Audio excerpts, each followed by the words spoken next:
Hello दोस्तों, good evening. आप सबका स्वागत है द पीसीएस ब्लूप्रिंट चैनल में। हम लोग पिछली क्लास में एंजाइम्स को मैंने कवर किया था। होप सो आप वो वीडियो देखे होंगे और उससे ज़्यादा मुझे नहीं लग रहा है उसमें कुछ बताने लायक और था। उससे क्वेश्चन जो है वो सॉल्व हो जाएंगे। अभी तक 2 या 3 सवाल आए हुए थे, वो सब मैंने वहाँ पे कवर करा दिए थे। ठीक है, उसके बाद हमने डाइजेस्टिव सिस्टम भी पढ़ा हुआ था। ठीक है, डाइजेस्टिव सिस्टम पूरा कंप्लीट हो गया। उसका एक सब पार्ट होता है विटामिन एंड मिनरल्स। ठीक है, तो आप इसी में एक प्लेलिस्ट होगी आईपीएल करके, उसमें आप देखेंगे कि मैंने बी और सी विटामिन छोड़ के सारे जो एडेक ए डी ए के विटामिन है इनको मैंने कवर किया है। तो अगर आपको देखना हो विटामिन के से रिलेटेड कुछ चीज़ें अगर याद ना हो रही हो ट्रिक्स वगैरह, तो आप वो देख सकते हैं।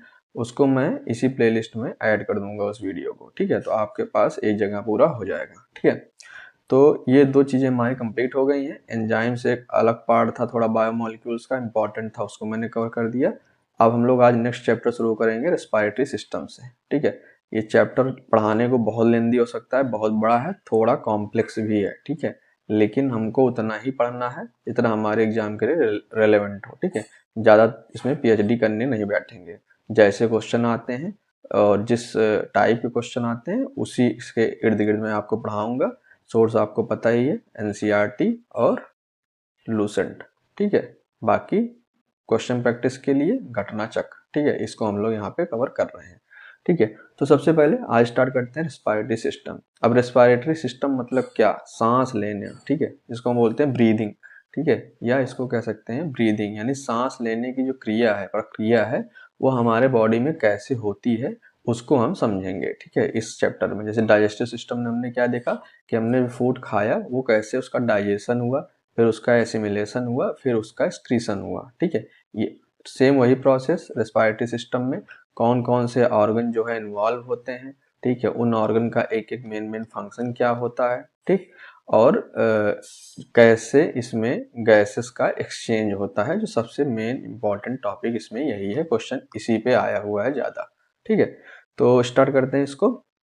आपको याद होगा जब मैं डाइजेस्टिव सिस्टम पढ़ाया था तो हमने ऐसे माउथ से स्टार्ट किया था और उसके बाद मैंने आपको एक जगह बताई थी फेरिंग्स। फेरिंग्स के बाद आप यहाँ जानते थे कि ईसोफेगस या फूड वाली नली जो होती है वो शुरू हो जाती है, और फिर अमाशय यहाँ पे आपका होता है, फिर स्मॉल इंटेस्टाइन शुरू हो जाती है, यहाँ पे पैनक्रियाज होता है, यहाँ पे लीवर होता है।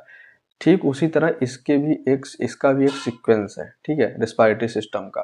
तो अगर हम देखें तो रेस्पिरेटरी सिस्टम हमारे लिए जरूरी क्यों है, मतलब हमारे लिए ब्रीदिंग जो है वो जरूरी क्यों है, अगर ये समझें तो आपको पता होगा कि हमारे बॉडी में जो सेल्स हैं, ठीक है, उनमें एरोबिक रिएक्शन होती है। ठीक है, मतलब जिसके लिए ऑक्सीजन का प्रेजेंट होना बहुत जरूरी होता है। अगर ऑक्सीजन प्रेजेंट नहीं होगा तो वो रिएक्शन सेल्स में नहीं हो पाएंगी। तो यहाँ से एक चीज समझ में आई कि हमको ऑक्सीजन क्यों चाहिए होता है। हम सांस लेते हैं ना, बोलते हैं कि ऑक्सीजन को हमने अंदर लिया और कार्बन डाइऑक्साइड को बाहर निकाला। ठीक है, तो ये अब इसको करते क्यों है, ये सिस्टम काम क्यों करता है, किस लिए काम करता है?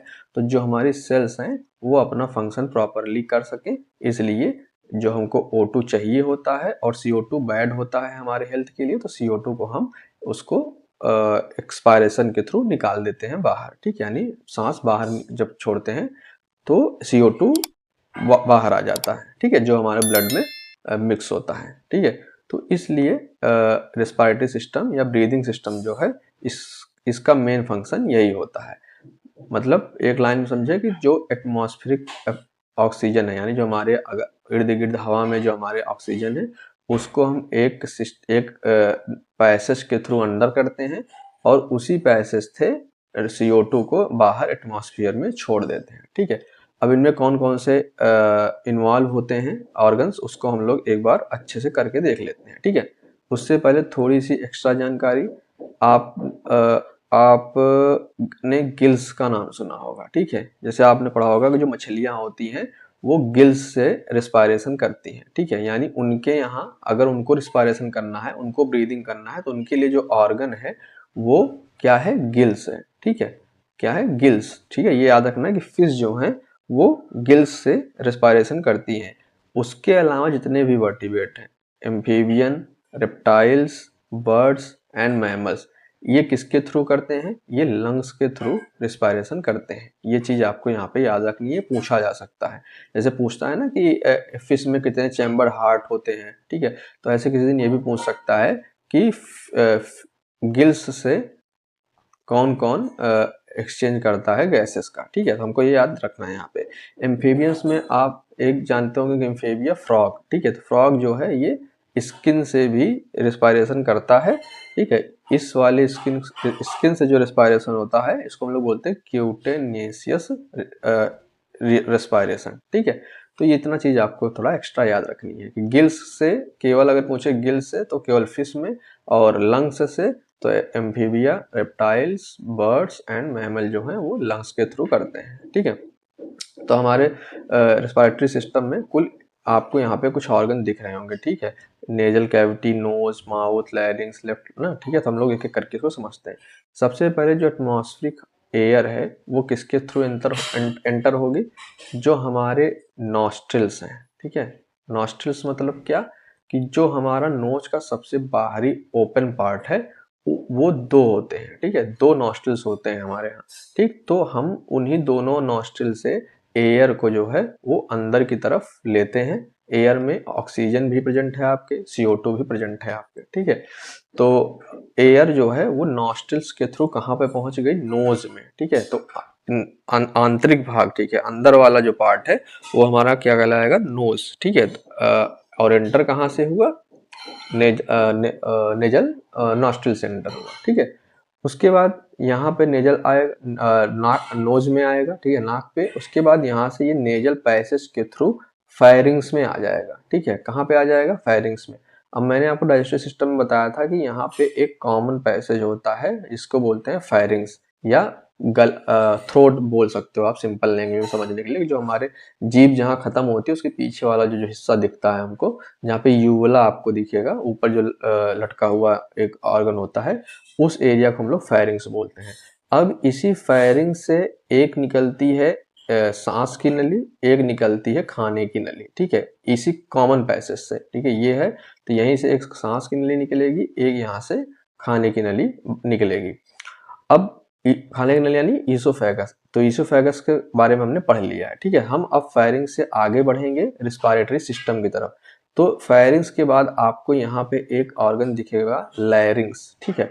अब ये लैरिंग्स क्या है? ठीक है, ये यहाँ पे आपको इस वर्ड को याद रखना है क्योंकि ये इंपॉर्टेंट है, इससे सवाल पूछा जा सकता है, ठीक है। तो हमको यहाँ पे मेन क्या याद रखना है? लैरिंग्स के बारे में याद रखना है, इसका काम क्या होता है और ये किस लिए होता है, ठीक है। तो सबसे पहले ये आपको याद रखना है कि कार्टिलेज का बना होता है। कार्टिलेज क्या है? एक टाइप का टिश्यू होता है, इतना ही आपको जानना है, ठीक है। कार्टिलेज टाइप कार्टिलेज से बना होता है और ये एक बॉक्स शेप का होता है, ठीक है। कैसा होता है? बॉक्स शेप का, यानी एक कुछ इस तरीके से, ठीक है। फिर यहाँ से आपकी ट्रैकिया शुरू हो जाएगी, ठीक है। तो जो आपको ऊपर वाला ये वाला पार्ट दिख रहा है चौथे नंबर का, ठीक है, ये आपकी क्या कहलाएगी? कार्टिलेजिनस बॉक्स, जो इसको बोलते हैं हम लोग लैरिंग्स, और इसी को हम लोग साउंड बॉक्स भी बोलते हैं। यानी जो हम बोलते हैं वो वाइब्रेशंस वो कहाँ से निकलती है? हमारे लैरिंग्स से, या जिसको हम लोग साउंड बॉक्स बोलते हैं। तो लैरिंग्स के बारे में आपको ये याद रखना है कि ये कार्टिलेजिनस बॉक्स होती है जो साउंड प्रोडक्शन में हेल्प करती हैं, और इसलिए इसको साउंड बॉक्स बोला जाता है, ठीक है। अब जब हम फूड को, अब आपने देखा कि माउथ एक जगह आके फायरिंग्स में मिल रहा है, नेजल पैसेज भी जो आके फायरिंग्स में मिल रहा है। तो जब हम फूड पढ़ रहे थे तो आपको फूड में पता होगा कि मैंने वहाँ पे एक आपको टर्म बताया था, ग्लॉटिस, ठीक है। अब ग्लॉटिस जो है, ये जो लैरिंग्स है ना, इसके ऊपर प्रेजेंट होता है, ठीक है, यहाँ पे, ठीक है, इस एरिया में। और इसको कवर करने के लिए एक और स्ट्रक्चर होता है, उसको बोलते हैं हम लोग एपिग्लॉटिस, ठीक है। उसको क्या बोलते हैं हम लोग? एपिग्लॉटिस। तो ये एपिग्लॉटिस का काम क्या होता है? जब फूड जो है फायरिंग से फूड पाइप की तरफ जाता है तो ये गलती से हमारे ट्रैकिया में न घुस जाए, इसलिए जो ग्लॉटिस वाला एरिया होता है इसको ये एपिग्लॉटिस जो है ढक देता है, ठीक है। मतलब खाना जो है, हमने फूड लिया और वो फूड पाइप में ही एंटर हो, सांस की नली में एंटर ना हो, इसको कौन रोकता है? एपिग्लॉटिस। जैसे हम फूड लेते हैं तो एपिग्लॉटिस जो है ट्रैकिया को बंद कर देता है। कभी कभी ये प्रोसेस नहीं हो पाता है तो हमको अचानक से देखते हैं आप लोग खांसी वगैरह आने लगती है कि गले में कुछ खाना जो है वो अटक गया है। ठीक है, तो ये बात हो गई हमारी किसकी? लैरिंक्स से। तो ये चीज आपको लैरिंक्स के बारे में याद रखना है। अब लैरिंक्स के बाद अगर आप अगला स्ट्रक्चर देखेंगे तो जो आपको ये ट्यूब लाइक स्ट्रक्चर दिख रहा है पूरा, इसको हम लोग क्या बोलते हैं? इसको हम लोग बोलते हैं ट्राइकिया या विंड पाइप। ठीक है, तो ये चीज आपको यहाँ रखना है, इसको ट्राइकिया या विंड पाइप बोलते हैं। यानी नॉस्ट्रिल से शुरू हुआ, फिर हम नोज पे गए, ठीक है, नोज से नेजल पैसेज पे गए, नेजल पैसेज से फायरिंग्स पे गए, फायरिंग्स के बाद लैरिंग्स पे गए, इसको साउंड बॉक्स बोलते हैं, और लैरिंग्स से फिर ट्रैकिया पे हम पहुंच गए। ठीक है, ट्रैकिया यानी विंड पाइप। ठीक है, अब ये ट्रैकिया क्या होती है? ये इनकम्प्लीट रिंग्स होते हैं। ठीक है, जैसे ये ऐसे है तो ये ऐसे इसमें रिंग्स होती हैं, लेकिन ये पूरा पीछे भी नहीं होंगी, इसे राउंड नहीं होंगी, केवल हाफ होंगी। ठीक है, तो ट्रैकिया के बारे में आपको इतना याद रखना है कि ये विंड पाइप है। इसी के थ्रू जो है, इसी पाइप के थ्रू हमारा जो एयर है वो लंग्स में पहुंचता है। ठीक है, अब यहाँ पे आप देखोगे जो ट्रैकिया है ये आपको यहाँ पे दो साइड में डिवाइड होते हुए दिखेगी। एक आपका हो गया लेफ्ट साइड, ठीक है, एक आपका हो गया राइट साइड। ठीक, तो ये चीज आपको यहाँ पे याद रखनी है कि जो ट्रैकिया है जो दो लंग्स हैं। ठीक है, हमारे कितने? एक पेयर लंग्स यानी दो लंग्स होते हैं। ठीक है, एक लेफ्ट में और एक राइट में। ठीक है, ये नहीं, ये लेफ्ट होगा ना अगर इसको हम लोग सामने से देखेंगे तो। ठीक है, ये राइट होगा, ये लेफ्ट होगा। ठीक है, तो ये चीज आपको यहाँ पे याद रखनी पड़ेगी। ठीक है, फिर ट्रैकिया क्या होता है ना, ये ब्रोंकाई में, ये ब्रोंकस में डिवाइड होता है। यानी ट्रैकिया यही आके एक लंग्स में इधर जाएगा, एक लंग्स में इधर जाएगा। अब जो ये स्ट्रक्चर है, ठीक है, जो ये स्ट्रक्चर है इसको हम लोग क्या बोलते हैं? ब्रोंकाई। ठीक है, इसको हम लोग बोलते हैं ब्रोंकाई, या पहली बार इसका डिवीजन हुआ है तो हम लोग इसको बोल सकते हैं प्राइमरी ब्रोंकाई। ठीक है, तो ट्रैकिया सबसे पहले किस में डिवाइड होगा? प्राइमरी ब्रोंकाई में। फिर इसके और नैरो नैरो जो बनने लगेंगे उसको सेकेंडरी ब्रोंकाई, और लास्ट में, सबसे लास्ट में जो होगा, ठीक है, जो सबसे लास्ट में होगा वो ब्रैंकियोल्स होगा। ठीक है, यानी ट्रैकिया से बना क्या? ब्रोंकाई, जो है दो पार्ट में डिवाइड हुआ, दोनों लंग्स में गया। फिर ये फर्दर इनका डिवीजन होगा तो इसको क्या बोल देंगे हम लोग? Secondary bronchi. और लास्ट में जो थिन टर्मिनल बनेगा, एकदम लास्ट वाला जो पार्ट होगा ना, एकदम पतला सा, उसको हम लोग बोलेंगे ब्रोंकियोल्स। ठीक है, उसको क्या बोलेंगे हम लोग? ब्रोंकियोल्स। ये जो आप 15 नंबर देख रहे हो यहाँ पे, ठीक है, ब्रोंकियोल्स। अब आप यहाँ पे देखो, ब्रोंकियोल से लगा हुआ एक स्ट्रक्चर आपको दिख रहा होगा जो सबसे इंपॉर्टेंट स्ट्रक्चर होता है पूरे लंग्स में। ठीक है, इसको हम लोग क्या बोलते हैं? एल्वियोलाई। ठीक है, इसका मेन फंक्शन अभी हम आगे पढ़ेंगे। ठीक है, तो हमारा जो ट्रैकिया था वो दो पार्ट में डिवाइड हुआ, लेफ्ट और राइट लंग्स में। ठीक है, उसके बाद वो प्राइमरी ब्रोंकाई में, फिर सेकेंडरी ब्रोंकाई में, और अंततः लास्ट में एकदम थिन पाइप में, जिसको ब्रोंकियोल्स बोलते हैं। और ये ब्रोंकियोल्स जो होते हैं ये एल्वियोलाई स्ट्रक्चर से जुड़े होते हैं। ठीक है, अब ये एल्वियोलाई क्या है? ये एक सैक टाइप का स्ट्रक्चर होता है। ठीक है, इसको अगर हम लोग इसमें देखते हैं, ठीक है, इस फिगर में आपको ज़्यादा समझ में आएगा। ये आपका लैरिंग्स हो गया, ठीक है, ये आपकी ट्रैकिया हो गई। ठीक है, यही जो डिवाइड हुआ ट्रैकिया बाद में, ये क्या बनाया? ब्रोंकाई। ब्रोंकाई से ब्रोंकियोल्स। ठीक है, और ब्रोंकियोल्स जो है सबसे लास्ट में किससे जुड़ा होता है? एल्वियोलाई से। ये जो आपको सैक टाइप का स्ट्रक्चर दिख रहा है राउंड राउंड, इसी को हम लोग एल्वियोलाई बोलते हैं। और एक सैक नुमा स्ट्रक्चर होता है, सैक टाइप का, बैग टाइप का। ठीक है, एक बैग टाइप का ये स्ट्रक्चर होता है जिसमें खूब ढेर सारी कैपिलरीज होती हैं। ठीक है, इसमें आर्टरी भी आपकी प्रेजेंट होगी, वेन भी प्रेजेंट होगा, और कैपिलरीज भी प्रेजेंट होंगी। ठीक, अब इस एल्वियोलाई का काम क्या है?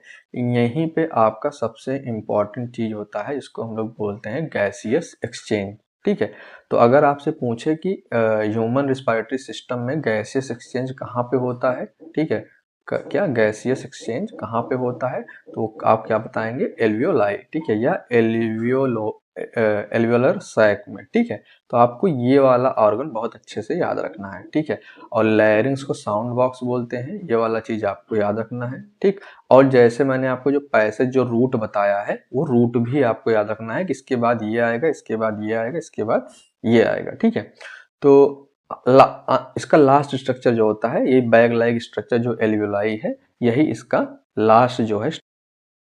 ठीक, तो ये अब इसके बारे में थोड़ा समझ लेते हैं एल्वियोलाई के बारे में। ठीक है, तो यहाँ पे एक कुछ कॉमन फैक्ट होते हैं जो उसको आप याद कर लीजिए कि हमारे यहाँ तो राइट लंग और लेफ्ट लंग, ये सॉरी राइट ये होगा, लेफ्ट ये होगा। ठीक है, तो राइट लंग्स और लेफ्ट लंग होते हैं।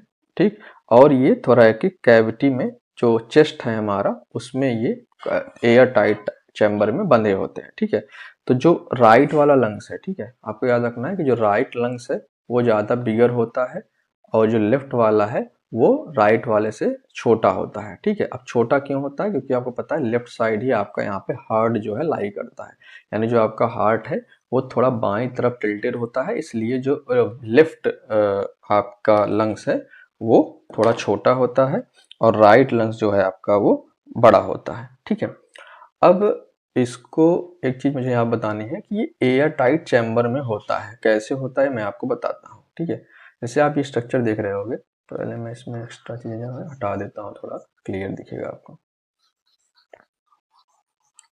ठीक, तो जो आप यहाँ पे क्या बताने वाला था मैं, आपको पता है राइट लंग जो है वो बिगर होता है और लेफ्ट लंग स्मॉलर होता है। क्यों? क्योंकि यहाँ पे हार्ट जो है हमारा प्रेजेंट होता है।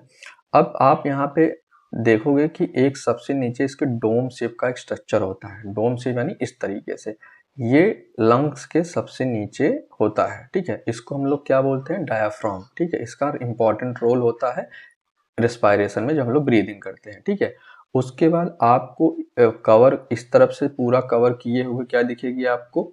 ये रिप्स दिखेंगी आपकी। ठीक है, रिप्स रिप्स यानी जो चेस्ट की जो बोन्स होते हैं जो ऐसे ऐसे करके पीछे वर्टिब्रे से जुड़े होते हैं, वहां से वो आपको इस साइड से देखने को मिलेगा। यानी नीचे से ये डायफ्राम से कवर है, लेफ्ट और राइट से ये रिप केस से कवर है। ठीक है, और पीछे की तरफ जो फिफ्थ वर्टेब्री है, ठीक है, जो पांचवी हमारी स्पाइनल कॉर्ड में वर्टेब्री है, वो पीछे से इसको कवर करेगी और सामने से इसके जस्ट सामने एक स्टर्नम नाम का स्ट्रक्चर होता है जो इसको कवर करता है। ठीक है, इसलिए जो हमारा लंग्स है वो पूरा एयर टाइट चैम्बर है। ठीक है, कहीं से इसमें कोई लीक नहीं है। ठीक है, पूरा एकदम समझ सकते हो एयर टाइट है। ठीक है, तो इतनी बातें आपको इसके बारे में याद रखनी थी। ठीक है, अब हम लोग यहाँ पे बात करते हैं सबसे मेन चीज कि एल्वियोलाई में जो है वो कैसे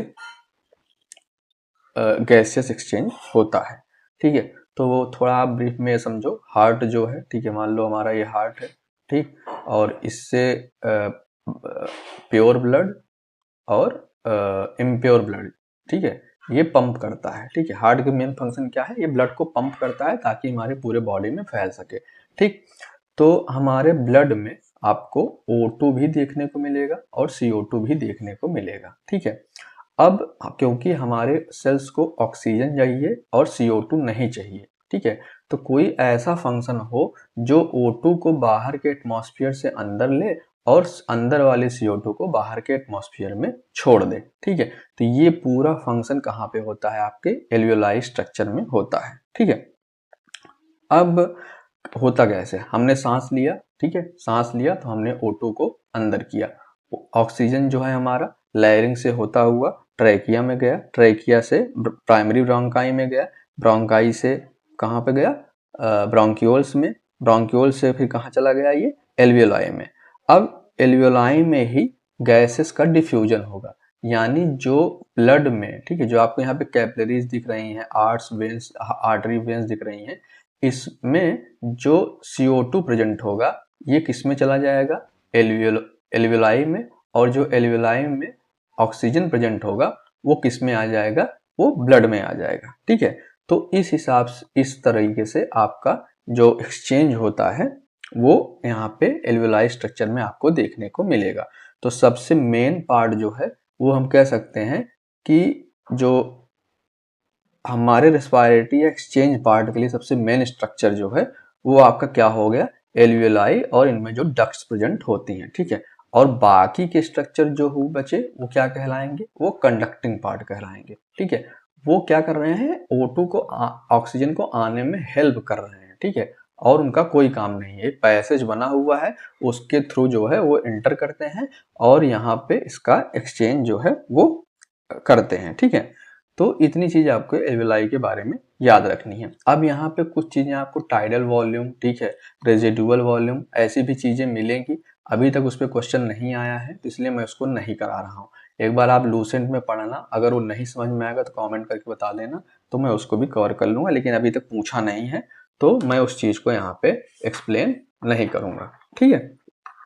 नेक्स्ट आ जाते हैं हम लोग, क्वेश्चन देख लेते हैं जल्दी से। बहुत ज्यादा क्वेश्चन पूछे नहीं गए थे तो हम लोग जितना तक क्वेश्चन पूछा गया था उतना ही पढ़े हैं, ठीक है। तो यहाँ पूछा है कि oxygen transportation in human body takes place through blood, lungs, tissue, और इसको करेक्ट सीक्वेंस में लगाना है, ठीक है। अब सीक्वेंस वही पूछा, बार बार बोल रहा था कि सीक्वेंस पे क्वेश्चन आते हैं कि पहले नॉस्ट्रिल आएगा कि पहले नोज आएगा, ठीक है, पहले लैरिंग्स आएगा कि पहले फायरिंग्स आएगा, ऐसे ही सीक्वेंस टाइप के क्वेश्चन आ सकते हैं, ठीक है। हिंदी में अगर पढ़ना, मानव शरीर में ऑक्सीजन का अभिगमन होता है रक्त के द्वारा, फुफ्फुस के द्वारा, ऊतक के द्वारा, ठीक है। तो हमको पता है सबसे पहले एयर कहाँ से एंटर की, नॉस्ट्रिल से, नॉस्ट्रिल से नोज में आई, नॉस्ट्रिल, नॉस्ट्रिल से नोज में, नोज से फायरिंग्स में, फायरिंग्स से लैरिंग्स में, लैरिंग से ट्रैकिया में, ट्रैकिया से ब्रोंकाई में, ब्रोंकाई से ब्रोंक्यूल्स में, और ब्रोंकाई ब्रोंक्यूल्स जो है किस में प्रेजेंट है, लंग्स में प्रेजेंट है, ठीक है।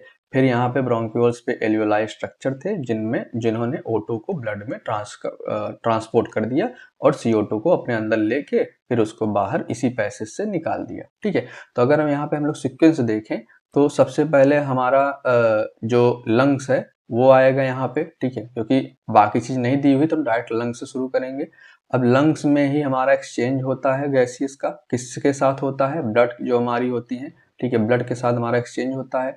तो सबसे उसके बाद क्या आएगा, ब्लड, यानी ऑक्सीजन जो कहाँ पहुंच, लंग्स से ऑक्सीजन जो है अब वो ब्लड में पहुंच गया है, ठीक है। अब ब्लड जो है ये डिफरेंट सेल्स पे जाएंगी, ठीक है, एक सेल ये है उसके बगल में, ठीक है, ढेर सारे सेल्स मिलकर आपस में क्या बनाते हैं, टिश्यू या ऊतक बनाते हैं, ठीक है। तो ये चीज आपको याद रखनी है। उसके बाद वही जो ब्लड में ऑक्सीजन प्रेजेंट है वो अलग अलग टिश्यूज को दे दी जाएंगी या अलग अलग सेल्स को दे दी जाएंगी, जो अपना एरोबिक रिएक्शन करके ATP का उत्पादन करेंगे, प्रोडक्शन करेंगे, जिससे हमको एनर्जी मिलती है, ठीक है। इतनी बातें बस आपको याद रखनी है कि ऑक्सीजन ट्रांसपोर्टेशन कैसे होता है, ठीक है। तो आपको समझ में आ गया ये सीक्वेंस।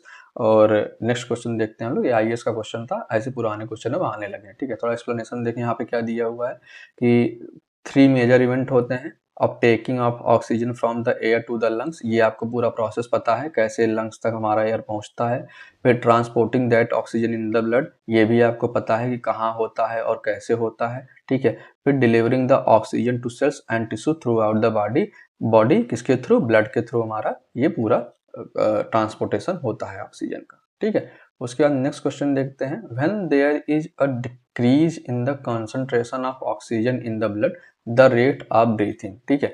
अब आप इसको कॉमन सेंस से लगाओ, कुछ नहीं पता है आपको, अगर किसी जगह पे आप हो, ठीक है, जहाँ पे ऑक्सीजन की कमी है, ठीक है, या बहुत ज्यादा स्मोक हुआ है और आप वहां पे अगर जाओगे तो आप खुद देखोगे कि आपकी सांस जो है ज्यादा तेज चलने लगती है, ऊपर नीचे, मतलब फेफड़ा जो है बहुत तेज काम करने लगेगा, आप सांस ज्यादा लेना ट्राई करोगे, ठीक है। तो अगर ऑक्सीजन की कमी होगी, ठीक है, जब रक्त में ऑक्सीजन की सांद्रता में कमी होगी तो आपका रिस्पायरेशन क्या होगा, वो बढ़ जाएगा, रेट ऑफ रिस्पायरेशन क्या होगा, बढ़ जाएगा। क्यों, क्योंकि जो मान लीजिए आप स्मोक में हो और स्मोक में कार्बन मोनोऑक्साइड जो है वो बहुत ज्यादा प्रेजेंट है, ठीक है। अब हमारे ब्लड को और हमारे सेल्स को क्या चाहिए, ठीक है, हमारे O2 चाहिए, लेकिन आप कहाँ पे हो, आप हो कार्बन मोनोऑक्साइड वाले जोन में, ठीक है, जहां पे कुछ प्रेजेंट है, हल्की फुल्की ऑक्सीजन भी प्रेजेंट है। अब अगर जो ब्लड में ऑक्सीजन है ये जब एंटर करता है, ठीक है, जब ब्लड में ऑक्सीजन एंटर करता है तो ब्लड में आपको पता है हीमोग्लोबिन नाम का प्रोटीन पाया जाता है। कौन सा प्रोटीन, एक हीमोग्लोबिन नाम का प्रोटीन पाया जाता है। तो ये ऑक्सीजन जो है ना, इसी हीमोग्लोबिन प्रोटीन से जो है वो बाइंड करता है और बाइंड करके ऑक्सी हीमोग्लोबिन बनाता है, ठीक है। ऑक्सीजन जो है हीमोग्लोबिन से बाइंड करके ऑक्सी हीमोग्लोबिन बनाता है, ठीक है। और कार्बन मोनोऑक्साइड जो है वो कार्बोक्सी हीमोग्लोबिन बनाता है। ठीक है, लंग्स के साथ मिलके, ब्लड के साथ मिलके, ठीक है, जो हीमोग्लोबिन प्रेजेंट है। तो एक फैक्ट यहाँ पे याद रखना कि एक हीमोग्लोबिन का मॉलिक्यूल जो है वो 4 मॉलिक्यूल O2 के साथ बाइंड करता है, यानी एक हीमोग्लोबिन में 4 आपको ऑक्सीजन के मॉलिक्यूल बाइंड होते हुए दिखेंगे। तो इसको हम लोग बोलते हैं ऑक्सी हीमोग्लोबिन, ठीक है। तो ये चीज याद रखना है। तो इसीलिए हमको ऑक्सीजन ज्यादा चाहिए होता है, तो हम जल्दी जल्दी सांस लेंगे तो हमारे पास ज्यादा ऑक्सीजन पहुंचेगा। कार्बन मोनोऑक्साइड तो पहुंच ही रहा है, तो उसको तो हम लोग रिलीज भी करेंगे, लेकिन हमको जो ऑक्सीजन प्रेजेंट है एटमॉस्फेयर में उसको हम लोग जल्दी से अपने अंदर ले सकें ताकि हमको घुटन ना हो। तो उस चीज के लिए हमारा जो रेट ऑफ ब्रीदिंग है वो बढ़ जाएगा। अब इसको एक टर्म दिया जाता है हाइपोक्सीमिया, ठीक है। तो हाइपोक्सीमिया ये वर्ड आपको याद रखना है। इसमें और बहुत ढेर सारे ऐसे वर्ड आएंगे, हाइपोक्सिया, ठीक है।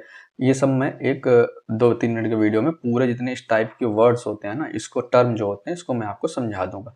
तो आप यहाँ देखो हाइपो, हाइपो मतलब होता है लेस, ठीक है, लेस। उसके बाद यहाँ पे लिखा low level of oxygen in the blood, ठीक है, इसको क्या बोलते हैं, हाइपोक्सीमिया, ठीक है। तो इतना चीज आपको यहाँ पे याद रखना है। हाइपोक्सीमिया क्या होता है, low level of oxygen in the blood. और जब ऑक्सीजन ब्लड में कम होगा तो हमको और ऑक्सीजन चाहिए होगा, तो उसके लिए हम लोग क्या करेंगे, तेज तेज सांस लेंगे, हमारी ब्रीदिंग रेट जो है बढ़ जाएगी। उसके बाद site of gaseous exchange in lungs is कहाँ पे होता है, ब्रोंक्यूल्स, ट्रैक्यूल्स तो हमने पढ़ा ही नहीं, पल्मोनरी वेन में भी नहीं होता है, ब्रोंक्यूल्स में भी नहीं होता, क्योंकि ब्रोंक्यूल्स से अटैच होती हैं एल्वियोलाई सैक्स, जहाँ पे यहाँ पे ऑक्सीजन का एक्सचेंज होता है, गैसियस एक्सचेंज होता है। गैसियस एक्सचेंज मतलब कि मेनली O2 और CO2 का एक्सचेंज होता है, ठीक है। हमारी जो सेल्स होती हैं वो O2 का यूज करके, ठीक है, अपनी फंक्शन को करती हैं। और जब ऑक्सीजन प्रेजेंट होता है तो जो रिएक्शंस होती हैं कंप्लीट होती हैं, ठीक है, कंप्लीट कैटाबोलिक रिएक्शंस होती हैं। और उस रिएक्शन से CO2 जो है वो बनता है। आपको बार बार लग रहा होगा कि हमारे बॉडी में CO2 कहाँ से आया, ठीक है। तो जो सेल्स एक्शन करती हैं, रिएक्शन करती हैं, तो उससे CO2 और वाटर का CO2 जो है प्रोड्यूस होता है। तो यही CO2 ब्लड में मिक्स रहता है, और जब ये एल्वियोलाई के पास पहुंचता है तो आप यहाँ पे प्रेशर ग्रेडियंट समझ सकते हो कि भाई जो जहाँ पे, जैसे मान लो एल्वियोलाई में ऑक्सीजन ज़्यादा है तो हाई प्रेशर से लो प्रेशर की तरफ आ जाएगा, और यहाँ CO2 ब्लड में ज़्यादा है तो हाई प्रेशर से लो प्रेशर की तरफ चला जाएगा। इस तरीके से एल्वियोलाई में एक्सचेंज होता है, ठीक है। तो सबसे आखिरी पार्ट लंग्स का एल्वियोलाई होता है, जो एक सैक नुमा स्ट्रक्चर होता है, जो बैग जैसा छोटा सा, और जहाँ पे आपका गैसेस एक्सचेंज यानी O2 और CO2 का आदान प्रदान होता है, जो O2 बाद में हमारे सेल्स को फंक्शन करने में हेल्प करती हैं, ठीक है। तो यहीं पे फेफड़ों में गैसीय विनिमय का स्थल है एल्वियोलाई, ठीक है। यहाँ पे भी हिंदी में सेम चीज है, बहुत अलग से कुछ नहीं दिया है, ठीक है। आप यहाँ पे देखोगे तो वही चीजें हैं जो मैंने आपको बताई है, एक्सप्लेनेशन में वही चीज दिया हुआ है, बहुत कुछ एक्स्ट्रा नहीं दिया हुआ है, ठीक है। उसके बाद यहाँ पे लिखा ड्यूरिंग रिस्पायरेशन एनर्जी, ठीक है। तो सबसे पहले तो ये वाला पूरा चैप्टर ही हम लोग पढ़ेंगे, ठीक है, ये पूरा एक चैप्टर है, ठीक है। उसके लिए आपको थोड़ा वेट करना पड़ेगा। आप यहाँ पे जान लो कि जो हमको एनर्जी मिलती है वो ATP के थ्रू मिलती है। सेलुलर रिएक्शंस होती हैं, सेल में कुछ रिएक्शंस होती हैं जिससे ATP का फॉर्मेशन होता है, और यही ATP जो है हमको एनर्जी देती है। आपने पढ़ा होगा सेल्स में mitochondria is the powerhouse of the cell, ठीक है, ये लाइन सबको याद होती है। तो माइटोकॉन्ड्रिया में क्या होता है, माइटोकॉन्ड्रिया में ही ATP का जनरेशन होता है, या ATP का जो है फॉर्मेशन होता है, और यही जो है हमको एनर्जी में हमको एनर्जी देता है। तो फिलहाल आप इतना याद रखो कि श्वसन में ऊर्जा जो उत्पादित होती है वो ATP के रूप में होती है, ठीक है। इसका और डिटेलिंग हम लोग बाद में करेंगे जब सेलुलर रिस्पायरेशन वाला चैप्टर पढ़ेंगे, ठीक है। फिर यहाँ पे एक वही सेम चीज क्वेश्चन आया हुआ है, the complete conversion of glucose in the presence of oxygen यानी एरोबिक रिएक्शन। जब ऑक्सीजन प्रेजेंट होगा तो उसको क्या बोल देंगे, एरोबिक रिएक्शन, और जब ऑक्सीजन अब्सेंट होगा तो उसको क्या बोल देंगे, एनारोबिक रिएक्शन, ठीक है। Into carbon dioxide and water, यानी जो ग्लूकोज है आपका, ठीक है, जो ग्लूकोज या ग्लूकोज जो शुगर बोलते हैं, हम अंततः हमारा किसमें होता है, ग्लूकोज में कन्वर्ट होता है। तो जो ग्लूकोज जब ऑक्सीजन के प्रेजेंट में पूरा जो ब्रेक डाउन होता है तो कार्बन डाइऑक्साइड और वाटर जो है रिलीज होता है। तो इस प्रक्रिया को पूछ रहा है क्या बोलते हैं, तो एरोबिक रेस्पिरेशन बोलते हैं। ग्लाइकोलिसिस क्या होती है, जब ग्लूकोज जो है वो पायरुविक एसिड में टूटता है, उसके बाद ये पायरुविक एसिड एंटर करता है अलग सेल्स में। ठीक है, तो हम लोग इसको पढ़ेंगे अच्छे से, इसको भी अच्छे से पढ़ेंगे, इसको भी अच्छे से पढ़ेंगे जब मैं सेल। ठीक, तो हम लोग इसको पढ़ेंगे जब हम लोग सेलुलर रेस्पिरेशन करेंगे। ठीक है, जहां तक है नेक्स्ट क्लास में इसी पे ले लूंगा। ठीक है, इसमें ज़्यादा क्वेश्चन नहीं थे इसलिए मैं इसको यहाँ पे बता नहीं रहा हूँ कि ये चैप्टर आपका कंप्लीट हो। ठीक है, ऑक्सीजन की उपस्थिति में ग्लूकोज के कार्बन डाइऑक्साइड एवं जल में ऊर्जा निर्मुक्त होने के साथ पूर्ण रूपांतरण होने को कहते हैं। ठीक है, तो क्या कहते हैं उसके, वायु श्वसन। ठीक है, एरोबिक रिएक्शन, अवायु श्वसन मतलब जिसमें कि वायु या ऑक्सीजन ना हो, जल अपघटन जैसी कोई चीज नहीं होती है यहाँ पे। ग्लाइकोलिसिस एक टर्म है, इसको एक चैप्टर है, इसको हम लोग पूरा अच्छे से डिटेल में पढ़ेंगे। ठीक है, यहाँ पे दिया हुआ है यही कि aerobic respiration is the release of energy from glucose और another organic substrate in the presence of oxygen resulted glucose into CO2 and H2O. By this process large amount of energy is released. जो energy होती है वो ATP के रूप में release होती है। Aerobic respiration happens all the time in the cells of animals and plants. ठीक है, एरोबिक रिस्पॉन्स आप देख रहे हो हमेशा होती रहती है, इसलिए हमको हमेशा जो है ऑक्सीजन की जरूरत रहती है और हम लोग इसलिए हमेशा जो है वो ब्रीदिंग करते रहते हैं। अगर सांस रोक दें तो ऑक्सीजन नहीं पहुंचेगा और ऑक्सीजन नहीं पहुंचेगा तो सेल के जो फंक्शन हो रहे हैं ना वो खत्म हो जाएंगे। ठीक है, तो ये चीज आपको यहाँ पे इतनी याद रखनी है और इसीलिए ऑक्सीजन जो है हमारे लिए इम्पोर्टेंट है और CO2 हमारे लिए इम्पोर्टेंट नहीं है। ठीक है, अब एक फैक्ट यहाँ पे याद रखना, 12 से 16 बार, ठीक है, 1 मिनट में हम लोग सांस लेते हैं, ऐसा एनसीईआरटी में एक डेटा है, तो आप इसको देख लेना। ठीक है, अब ये चैप्टर में इतने ही क्वेश्चन थे जो यूपी पीसीएस और किस में आए हुए थे, आईएएस में आए हुए थे, वो मैंने आपको कवर करा दिया और थोड़ा मैंने इसका बेसिक भी आपको समझा दिया कि कहाँ से कैसे पाथवेज का जो है वो होता है, उसको सीक्वेंस आप याद रखिएगा। बाकी जो चीज़ें मैंने बताई हैं वो उसको आपको याद रखना पड़ेगा।